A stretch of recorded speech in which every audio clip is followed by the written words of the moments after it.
नमस्कार,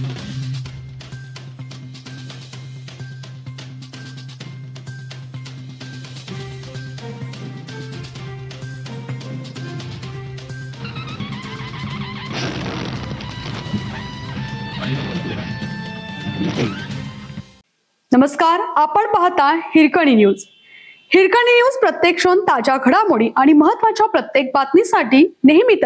दिल्लीतील विद्यार्थ्यांवरील लाठी हल्ल्याच्या निषेधार्थ बंगळुरूच्या फ्रीडम पार्क मध्ये विद्यार्थी आक्रोश मोर्चा. शिक्षण मंत्री धर्मेंद्र प्रधान यांच्या राजीनाम्याची मागणी. नवी दिल्लीतील जंतर मंतर येथे आंदोलन करणाऱ्या विद्यार्थ्यांवर झालेल्या कथित लाठी हल्ल्याच्या निषेधार्थ आज बंगळुरूच्या फ्रीडम पार्क येथे विविध संघटनांच्या वतीनं विद्यार्थी आक्रोश मोर्चा काढण्यात आला.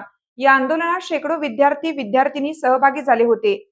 यावेळी हिरकणी न्यूजचे कर्नाटक संपादक तथा दलित पॅंथर संघटनेचे राज्याध्यक्ष लक्ष्मण वाघे यांनी आंदोलनाला जाहीर पाठिंबा देत केंद्रीय शिक्षण मंत्री धर्मेंद्र प्रधान यांच्या राजीनाम्याची मागणी केली आणि केंद्र सरकारचा निषेध व्यक्त केला. दिल्लीतील जंतर मंतर येथे आंदोलन करणाऱ्या विद्यार्थ्यांवर झालेल्या कथित लाठी हल्ल्याच्या निषेधार्थ आज बेंगळुरूच्या फ्रीडम पार्क येथे विविध विद्यार्थी व सामाजिक संघटनांच्या वतीनं विद्यार्थी आक्रोश मोर्चाचं आयोजन करण्यात आलं. या आंदोलनात शेकडो विद्यार्थी आणि विद्यार्थिनी मोठ्या संख्येने सहभागी झाले होते.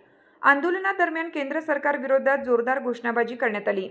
यावेळी हिरकणी न्यूजचे कर्नाटक संपादक तथा दलित पॅंथर संघटनेचे राज्याध्यक्ष लक्ष्मण वाघे यांनी आंदोलनाला जाहीर पाठिंबा दर्शवला.